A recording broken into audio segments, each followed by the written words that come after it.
নিরামিষ রেসিপিগুলোর মধ্যে ধোকার ডালনা কিন্তু আমাদের সকলেরই খুব পছন্দের একটা খাবার। আর খুব সহজে সুস্বাদু ধোকার ডালনা কী করে বানাবে চলো সেই রেসিপিটাই আজকে তোমাদের সাথে শেয়ার করব।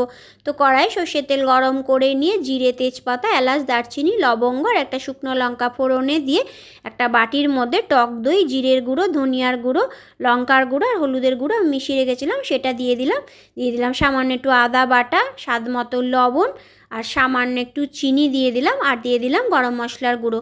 সব কিছুকে দিয়ে ভালো করে মশলাটাকে কষিয়ে নেব। মশলা থেকে যখন এরকম তেল ছেড়ে আসবে তখন ওর মধ্যে দুটো কাঁচা লঙ্কা চিড়ে দিয়ে দেবো আর দিয়ে দেবো পরিমাণ মতো জল দিয়ে যখন ফুটে উঠবে তখন ওর মধ্যে আগে থেকেই আমার ধোকাগুলো বানানো ছিল সেই ধোকাগুলো দিয়ে দিলাম। তোমরা রেডিমেড প্যাকেটের ধোকা দিয়েও কিন্তু এটা বানিয়ে নিতে পারো, আর নালে ছোলার ডাল বেটে যেভাবে ধোকা বানায় সেইভাবে বানিয়ে নেবে।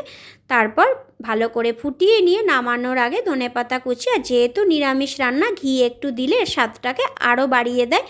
তারপর নেড়ে চেড়ে নামিয়ে নিয়ে গরম গরম ভাতের সাথে এই ধোকার ডালনা একবার বানিয়ে দেখো, দারুণ হয় খেতে।